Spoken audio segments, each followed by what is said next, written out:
hello there everyone, and thank you so much for joining this session. It's a real pleasure to be sharing this. So I'm Myatt, and I'm chair of the board for the Centre of Education and Youth. I'm an education advisor, writer and speaker, and my focus currently is on the curriculum, but in particular making it work for those who have the most greatest disadvantage. So I'm delighted to be supporting this work, particularly around hearing the insights from those young people on the margins as part of this work. So I'm going to invite each of the panellists to introduce themselves, say a bit about their background, their work, and then we're going to take it from there. So Nadidi, are you happy to say a bit about your background, please? Hi, I'm Mulcahy. I am currently the CEO of an organisation called Mulcahy. We are a network organisation. We have about 8,000 youth organisations underneath our network, operating right across the UK, so we work with nation partners as well. My background is in education, so I did the Teach First programme in 2003, spent 10 years in teaching, then worked at Teach First, then worked at Pearson before coming here, so yeah, feel very deeply connected to this topic. Okay, thank you. Ellie, how to say good luck with this work? Hi everybody, my name is Ellie Mulcahy. I'm the Director of Research and Operations at the Centre for Education. I wrote the chapter in Young People on the Margins on Gypsy, Roma and Traveller Young People, which is one of the areas that I've researched. Prior to coming into research and policy, I was an early years teacher, so also connect with the theme in this book about sort of early intervention, prevention and the importance of that side of education. So I'm thinking about both those things here. Alex. Thanks. I'm Alex Robertson. I'm a Senior Associate at the Centre for Education and Youth. I started out as a secondary school English teacher and went on to become an education journalist. I actually work for School Week and Every Week, who are obviously hosting today. I authored the chapter in the book on mental health. It's a really important topic for me. I struggled with mental health as a young person myself for a number of years. And so my first-hand experience in the system, and really keen to see some positive changes going forward. Good. Hi everyone, I'm Joe Hallgarten. I'm Chief Executive of the Centre for Education and Youth. In my first year here, I started my professional career as a primary teacher. I've gone in and out of primary school since, and this time last year I was still working in a primary Myatt in Tower Hamlets. I can claim no credit at all for this book. But it is one of the reasons I wanted to join the Centre for Education and Youth, because first of all it shows how we foreground the voices of young people, and the voices of the most marginalised young people at the centre of everything we do. But also secondly, because it makes the connections between what schools do and what the outside world can do. I think if we have a hidden strapline to what we do is that schools can't do much by themselves. Thank you, Joe. So I'm going to invite each of the panellists just to give a brief summary of one element that particularly spoke to them from young people on the margins. Lydia, can you have the first off with you, please? Yeah, I mean, I think for me, the reason why I really resonated with the book and this work more broadly is I kind of feel ashamed to say that it wasn't until I joined UK Youth and really had a deep, I guess, quite a visceral induction into the youth sector that I realised how completely disconnected from it I had been. Having spent almost 20 years in the formal education sector, thinking very much about putting the young person first, and felt very challenged and quite upset at the notion that schools weren't pupil first, didn't think about the whole child. There's a lot of rhetoric outside of the education sector that seems to imply that schools are all about academics and aren't thinking about the whole child, and so obviously somebody can spend their entire professional life not doing that and thinking very much about young people. I was quite should we say in disagreement with that view, but what I did realise is that I actually had little to no real insight into the value add of this profession, and the way that I think about it is that I know fundamentally my teaching journey, my experience would have been fundamentally different if I knew then what I know now. I also think that the work we did at Teach First in terms of teacher training and school leadership would have just been fundamentally different. And so for me, that, not to be dramatic, but that keeps me up at night, because I think that the education sector predominantly is, all sectors that work with young people, I think that's my point, feel very insular, feel very internal, think about themselves and really think about them as a profession. And I understand why that's the case, but it doesn't serve the young person. And actually for me, the book really highlights that it feels like there's an opportunity that we're missing here. And I think coming out of COVID, we no longer have the luxury of being ignorant to this fact. And that is, every single profession that works with young people is on its knees. It is struggling, it's trying to figure things out, and yet I think there's a really powerful solution that is within our grasp, and that comes from much more joined up working. And so this isn't no longer a theoretical debate, this isn't something that's nice to have. Not only are young people, on the margins, but across the board being, I guess, left to fall through the net, the professionals themselves have made it very clear that things can't go on this way. So I really loved that this book was very much about highlighting that schools cannot do it alone. And I think it's time that we just not only face up to that fact, but really start working in fundamentally different ways. Okay, thank you. Ellie, what do you have to say? Yeah, of course. There's a lot of things that I can pick out, so it's kind of hard to sum up, but we set out 4 key messages that tied everything together, all these different chapters. And the first one was that ultimately, in order to bring these young people in from the margins, we would need to tackle child poverty. And a year later, and it's a couple of years since we actually wrote our chapters, of course, it takes a while for things to be published. Just every research project I do, it just becomes ever more sort of urgent and prevalent to me that that's at the heart of everything. I'll give you an example. At the moment, we're doing a CfEY investigation into young people from service, from military backgrounds, and their post-16 education. Obviously, there's a lot in there. That's a unique upbringing in some senses, and how schools and colleges work with those young people can be quite nuanced. However, as we're going across the country talking to lots of different young people, the real thing that stands out to me is the key determinant of whether or not they have a good experience, where they have faced a lot of challenges and barriers to engaging in their education, doing well at post-16, is whether or not their family experiences poverty.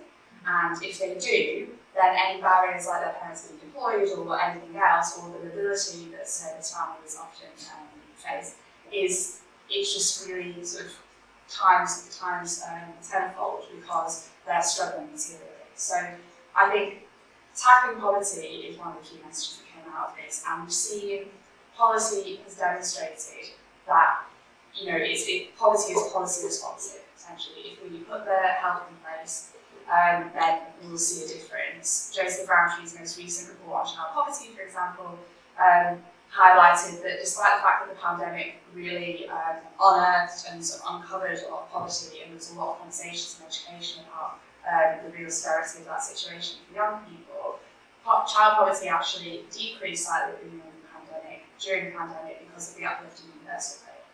That uplift has now been taken away. It's not rocket science that these things can be tackled. So that's the key thing that comes through all of our work concerning this book. Alice. I think for me, looking at mental health in the book, what really struck me was my experiences of accessing support for mental health as a young person was that I had very little support from school, but accessed NHS services relatively easily compared to how things are now. I'm really conscious of the fact that that has flipped out completely the other way, and schools are providing so much support now in so many different ways, from sort of low-level mental health struggles that are really related to environment and circumstantial situations, to really severe mental health situations where the young person is on a waiting list and just can't access the support they need professionally. And I think that is a really concerning point. We're going to talk about the pandemic a bit more, but that has again impacted on this, and I think it's really important that we appreciate how much schools are doing. but that they cannot be doing all of this by themselves. We've seen some changes taking place, but fundamentally schools are a point of contact. They are a really valuable space for recognising things like trouble with mental health, identifying it, making referrals, but they shouldn't be treating mental health. It's not teachers' responsibility to treat young people's mental health. Parents shouldn't be coming to teachers expecting that for their children. But a lot of the time that is happening because other services are failing them, and that's something that really needs to be addressed urgently. And Joe?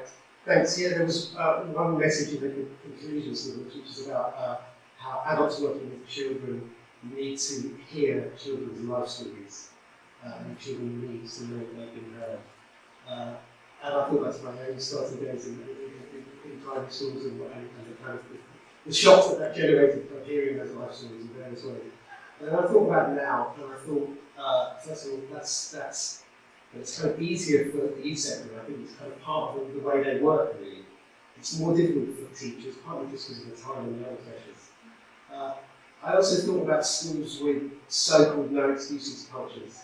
And there's lots of things they do brilliantly well. And, you know, the kids that my kids are at school with, I can see the benefits of that.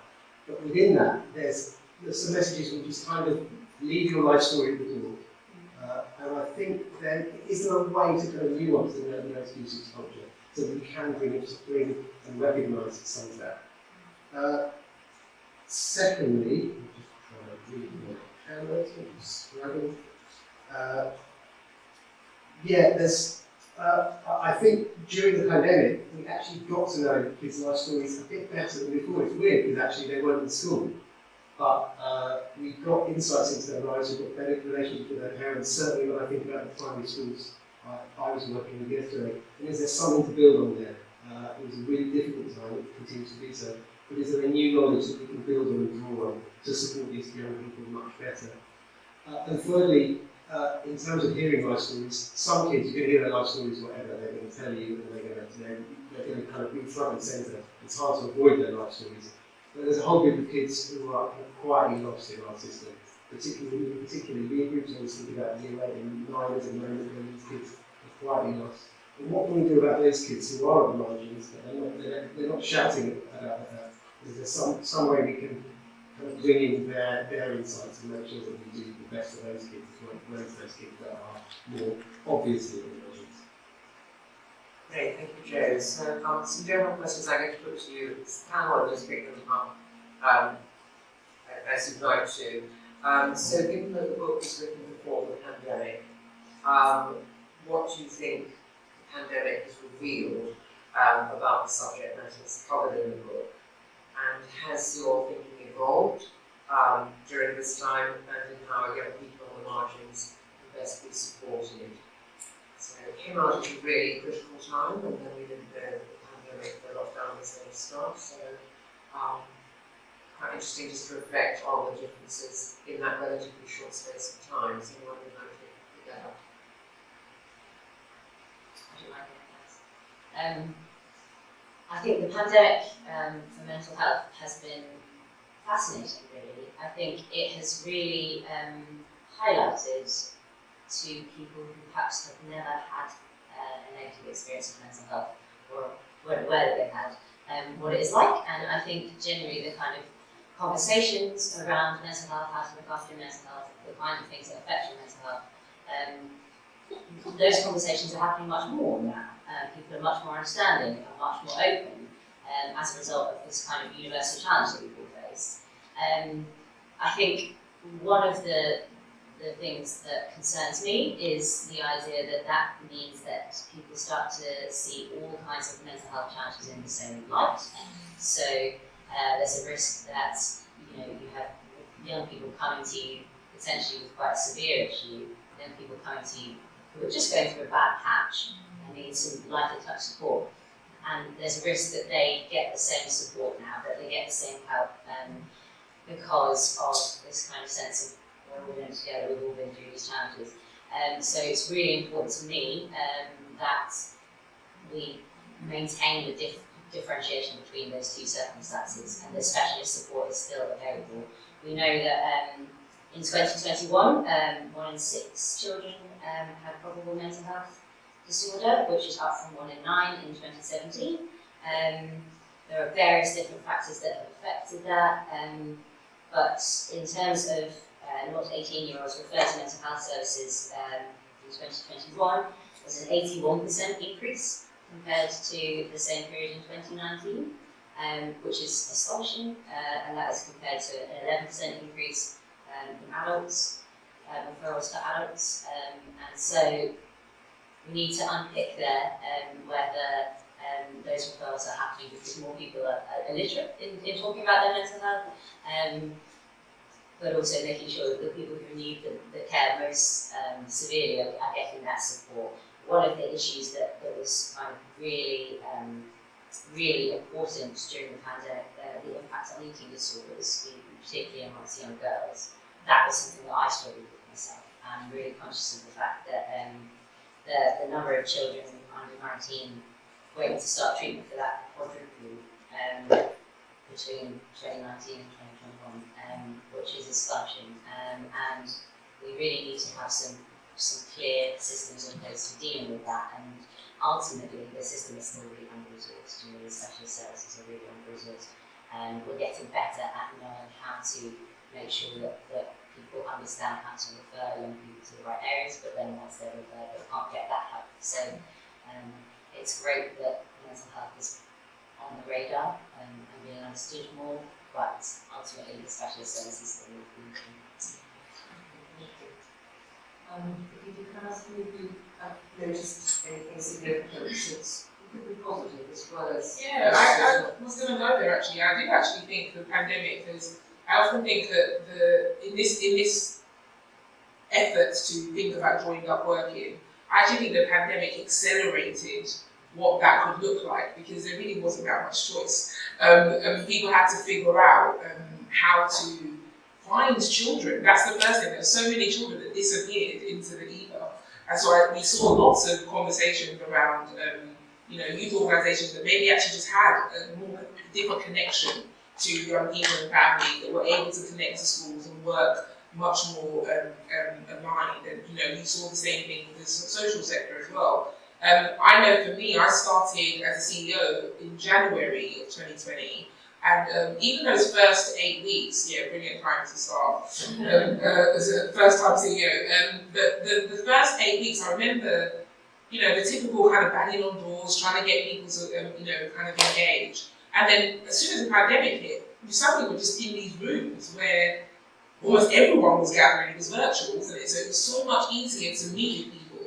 I met with so many different leaders. I remember one specific meeting where you had Becky from EEF, the CEO of EEF was there, and then you had John Yates, who was the CEO of YEF, and these juggernauts kind of think tanks type things around the youth sector and the education sector. And I remember this topic, and there were all these professionals that kind of sat on either side, and there was just this moment where I think you could almost see the light bulb go off in their minds, which is, we are talking about the same group of young people, and yet we've never spoken. We've never connected beyond this. We're trying to think of solutions across the same time frame for the same group of young people, and we're not connected.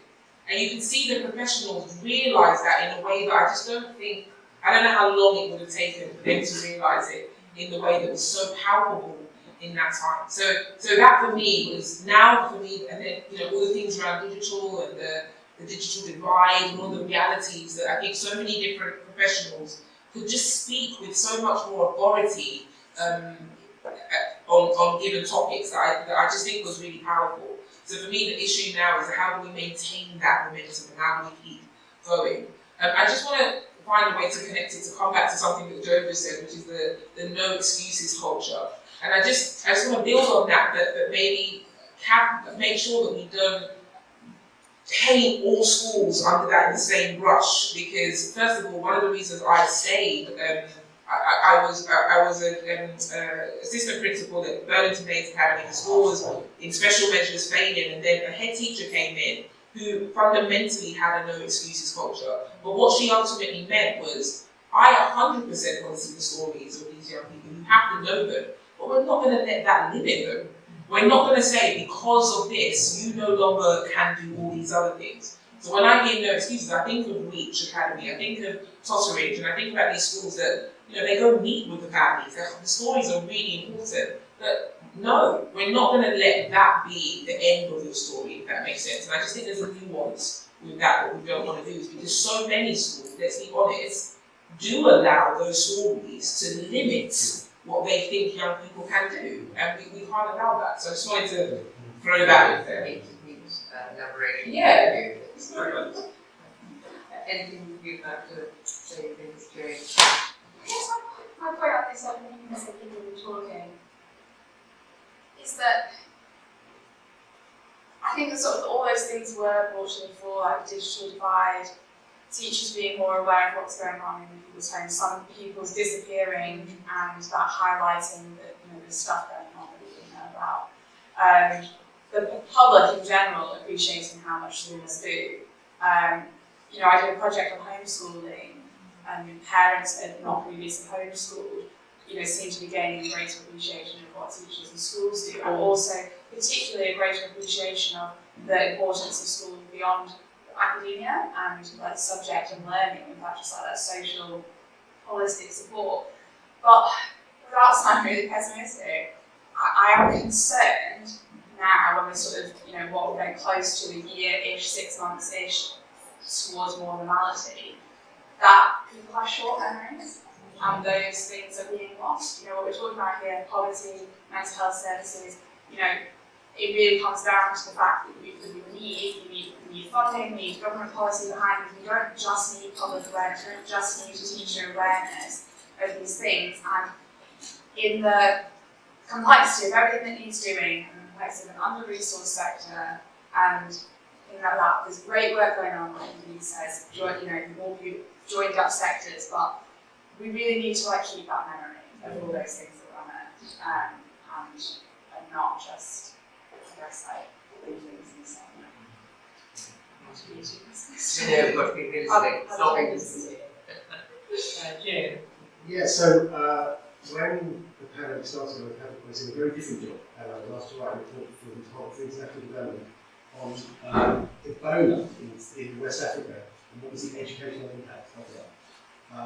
And two things came out, and what can we learn from it? Two things came out. Well, first of all, in terms of educational impact, in terms of learning outcomes, it was really hard to tell. They just don't have the systems to know what happened. But what did happen was a huge rise in teenage pregnancy and a huge rise in gender-based violence as a result of those kids just not being in school. Bringing that back to when I was teaching last year in lockdown, I did the autumn term teaching, then the school was basically locked down, and we key workers and teachers would had to give a class, so I was basically out of the school, and I went back in the summer term. And I really felt that those kids that I got to know the first term and then hadn't learned, that were barely in school back for the spring term, came back as kind of extreme versions of themselves. So the ones that were kind of already, I got to know as quite sparky, came back even sparkier as a result of what happened at home. Those that were kind of tired came back even more tired, all the different things in between. And those two stories link to me to show actually schools have an unrecognised brilliance at demarginalising their people. Because look what happens when they're not there. And I think generally, building on Ellie's point, society is beginning to recognise that in a really, really strong way. What that means for policy or practice, I don't know, but it's just my observations from them. So one of the themes from young people on the margins was the need to take action early, because too often young people have to reach the extremes of the margins before they can access help, and by then sometimes it's often too late. So are you aware of any work that's been done to reduce the thresholds of need and take a more competitive approach to supporting those vulnerable young people in society, either formally or informally? I think people are more alert to what might be going on. I'll take a slightly different angle than just early intervention and speak to prevention and getting in an early stage and a lot of early years work that's going on. sure everyone in the room's got that awareness of how important the early years are and how much families and children can benefit from getting basically like preschool education and support. A large percentage of the attainment gap that is at 16 exists at age 5. We know that's the case, and so that's where a lot of our kind of early intervention focus should be. And there's a huge amount of really work. Just two things that spring to mind at the moment. West London Zone, which is a charity that works in West London,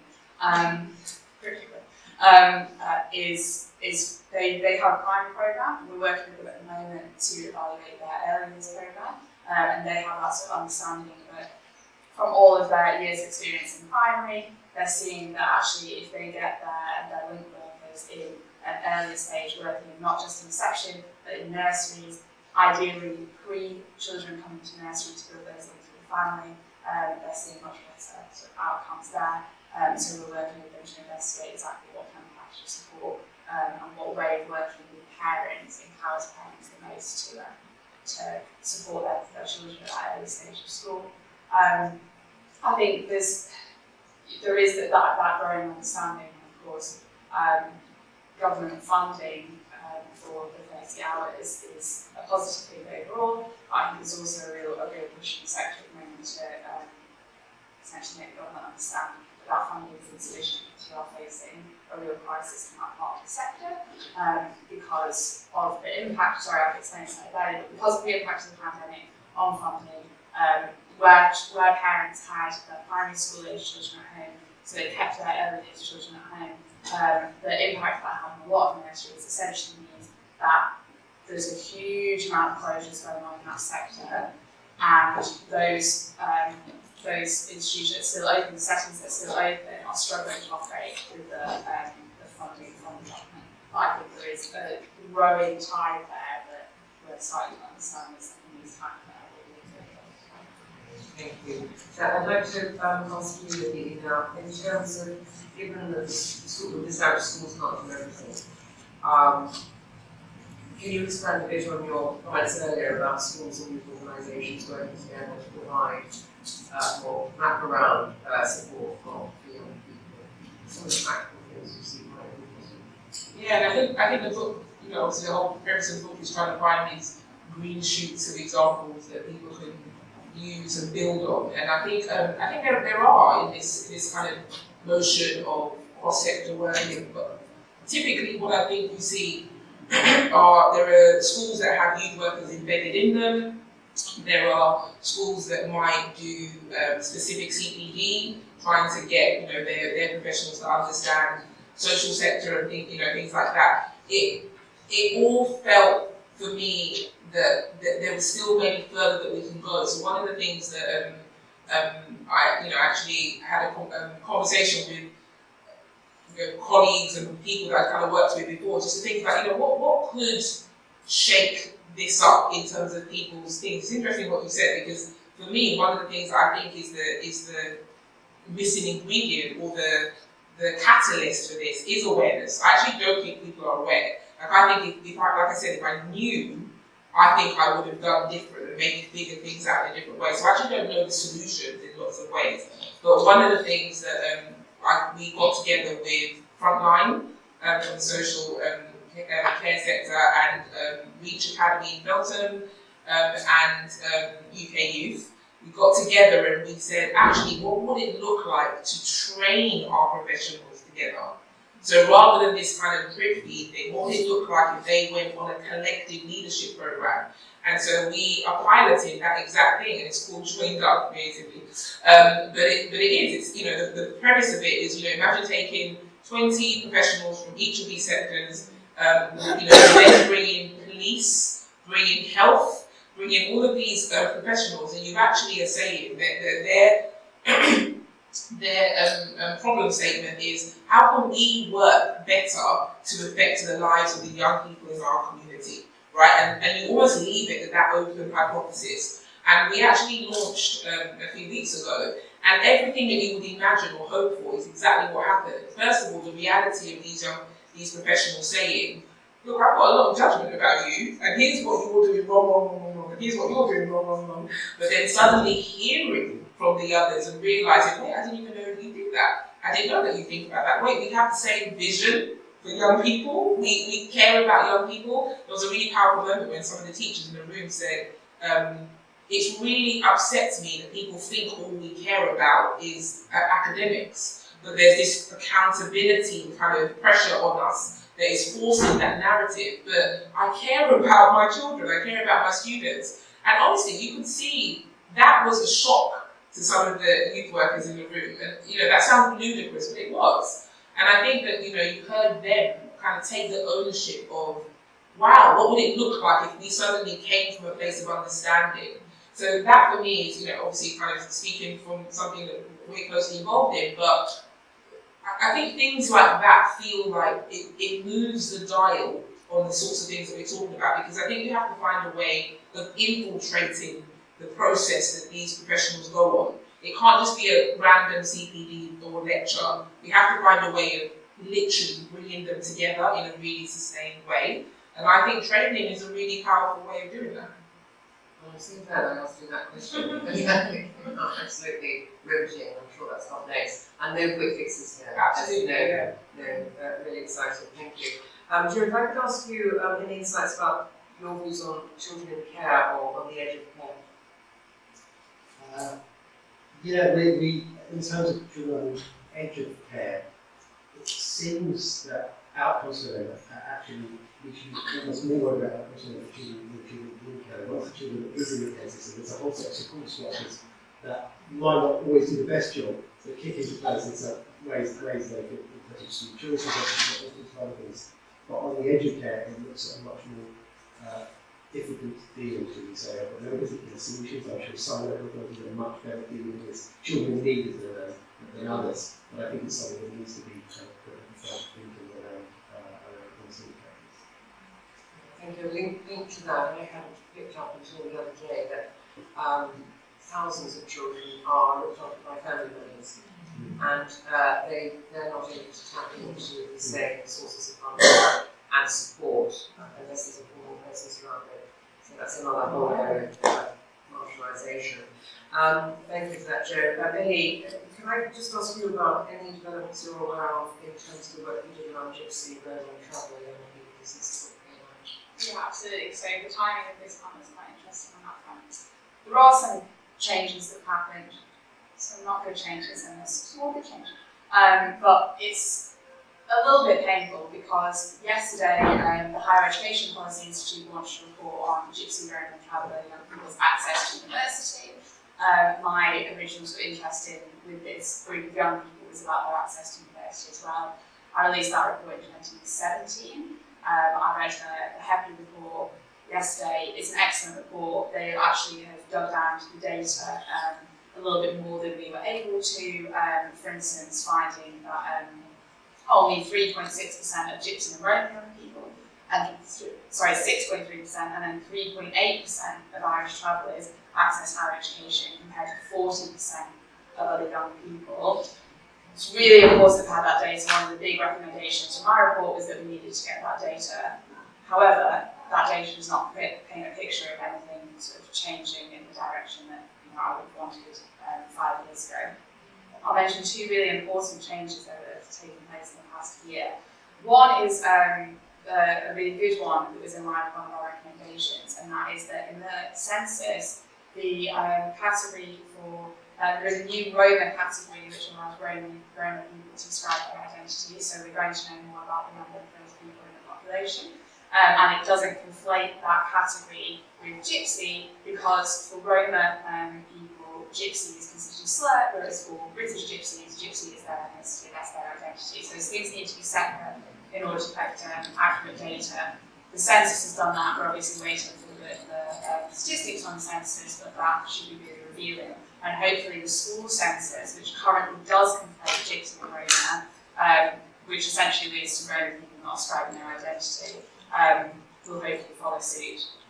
The really problematic one that I will just mention quickly, because I do think teachers need to be aware of it, is of course the Police Act that's come last month into play, which, although it is quite that complicated. What it means broadly, essentially for gypsy and traveller young people that might be in classrooms, if they are travelling, they face a real risk of the police very quickly being able to tell them that they are on land that they're not allowed to be on, and impounding their homes, and their families may not be, are unlikely to be equipped to deal with that, and that will obviously cause significant disruption to those young people's education, and there are not enough legal stopping places. There's some movement, some money towards creating more legal stopping places that councils are accessing, but we're in a little bit reverse order if councils are only just accessing that. They haven't been able to put it in place. The Police Act came into it's passed in June, so now police have those powers to turn up, tell somebody to move on. We're very short, we're talking about hours of notice, and if they've got nowhere to go, they'll simply impound their home. So I think, although it's not on schools to be able to do anything about that, awareness of why that might happen is really important, and obviously it's not good news for that community which I'm really interested in supporting to their education. Thank you for that, Ellie. So at this point, I'd like to open it up to questions from the floor from one of the panel. Thank you. Yeah, firstly, thank you for the really easy to listen to. As a young person, I listen to questions as you said about before. So my question is, how do I as a young person now work to young people that are on the margins? How do I best support them following the effects of the pandemic, or also keep them healthy down to the students as well? Can you say what your role is, if that's okay? Oh yeah, so I facilitate some personal learning sessions with kids in schools. Your own panel yesterday. Right, you better. I could definitely talk to that in terms of mental health, if that's okay. I have been in your position in terms of working with young people with mental health challenges and having to run that line. It's really tough. I think it's really important to understand that listening is the best thing that you can do. The kind of inclination is to try to empathise, to give examples from your own experiences, to try to show that you understand how your person's feeling. But they don't need that. They need you to listen to them, how they're feeling, and what they need. And then it's your responsibility to take that information and to pass it on to the right people, to connect them to the right people who can provide them with the support that they need. That might be something that can happen within a school setting. We're now seeing the rollout of senior mental health leads in schools, so schools can apply for funding for that now, and the idea is that person in your setting will provide guidance to other staff as well. There's also mental health support teams connecting with schools now too, and a wide variety of local services as well. So it's about getting that information from the young people, being compassionate, having that sort of listening ear for when they need it, and then making those connections for them to the services that can provide them with the right professional support. Thank you. Thanks very much. And it also strikes me as a piece of work here around protecting yourself as well, psychologically and emotionally, around that, drawing on support to continue to do your great work. Lovely, thank you. Any other questions from the floor? Yes, So about mental health again, you talked about senior mental health leads, which we've got last one out. I've also got the practitioners, the mental health practitioners from the area-based hospital, because they wanted someone to base, so like, don't have you. But we're finding with them is their thresholds aren't still what we need for our children, because they've got very, very clear, they've got like a traffic light picture basically, what they will and won't do, so they won't work bereavement, they won't work with sick phobia, I know it's got a name garbage, but yeah, they won't work with that. Those are the things that they won't work with. And that's what we need. And I'm on a primary setting, and I'm really about Ellie retention as well. Like, it's like a 5-year-old who said, no one likes me, everyone hates me. We need to deal with that now. But I don't feel, and you say teachers, or even less qualified TAs, though they're amazing, they're the ones dealing with those really big issues, because we've got the mental health team based in the school who said we can't do it. We've got a 3-year went for CAMS, so who sees them? TAs. Yeah, it's really tough. And what can we do that now? So definitely. Before it's too late for some people, it's just... Can I speak to that? So this is exactly that. I think you were saying earlier, this spectrum between, and the fact that we have to actually honour the spectrum of like severe or technically, the end of the spectrum where experts need to come in versus life and the challenges that that young people, especially coming out of the pandemic, I really don't think we've really grappled with what's about to come in terms of the reality of the fact that generations of young people have had the experience. So that there is, I think, definitely the need to have that. But I do think there is something about upskilling the professionals who work with young people on mental health to some extent of that spectrum.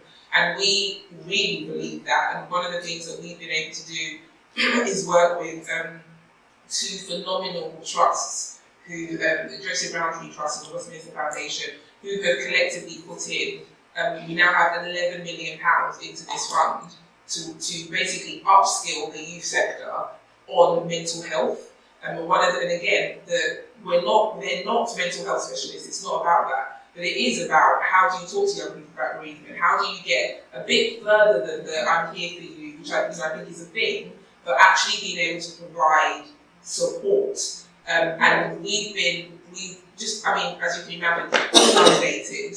This is a grant that will run for 3 years. And I think by the end of it, the applications that we had took us to, I think, like over 30 million in terms of need. But what the green shoots that we're finding are these professionals who are saying, actually, this is alleviating some of the pressure from schools, from other environments, because we can go in and provide a bit more of that lower end support. And so again, I think there's something for us to think about. What does that look like for teachers? What does that look like in terms of maybe those youth workers working in partnership with schools? This is what I mean, right? The solution can't be schools, do everything, figure out how to do that. There are other professionals who could be deployed in really joined up ways to help address these sorts of things. And I think you've got funders who are beginning, I think, to recognise that. Right, I see. Does that make sense? Yeah. It's live. I think as well some of the things, like youth and some of those like counselling are based more secondary. Yeah. But then it's like, well, wait until you get to secondary and then No, I agree with you. It has to be. It's too late. So we've got other staff that really care and we've got amazing people, but it's just about giving them the right confidence, I guess. Yeah. So be able to knowledge, yeah. Okay, thank you. Did you want to just come in there and question from that? If there's another question, I'll answer. Yes, okay, colleague. It's a question and observation. I'm principal of an amazing school and a massive Nottingham council, so I'll give you an idea. They're built in the 1950s and they actually do stay there. But the observation is that I've just had 2 years working at the school in London, and the difference in what you describe in London and the rest of the country is something I think does need to be picked up.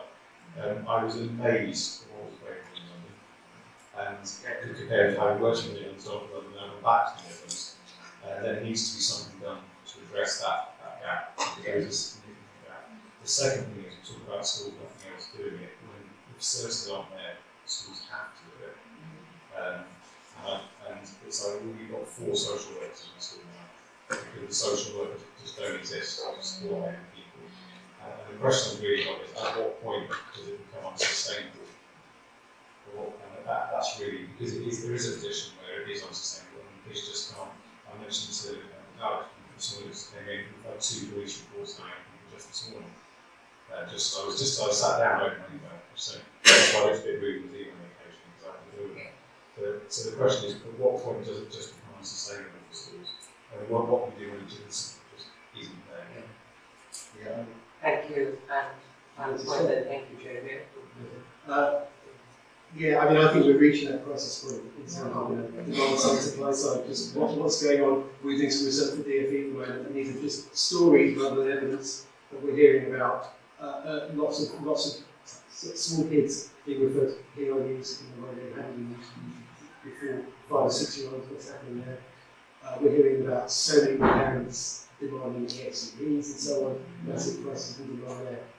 Our next session is on tutoring, and that's the plug for that, and the free cake. But also, in thinking about that, I think we need to stop treating the idea that children at some point in their school careers will need some form of one-to-one support as the exception. It's going to be the norm. Almost every kid will do it. And I think there's a system level question to say if almost every kid at some point in their lives need a bit more academic tutoring, or a bit more mentoring, or therapeutic support, or all those things in between those, how can we build a system designed to make sure that happens in the right way at the right times? Just underline that a million times, because I think that is the point, that's the solution to your point. It is unsustainable, it's already unsustainable. The exodus from our professions are telling us it's unsustainable. What's happening to young people is showing us it's unsustainable. But the solution is that at the moment, the solution is happening in a very haphazard, grassroots way. I think we need a system approach, and that for me is the step change that is needed. Well, on that note, big vision thinking, blue sky thinking, important, really important, urgent work. Thank you all to colleagues on the panel and to you for attending. Thank you very much indeed. Well done.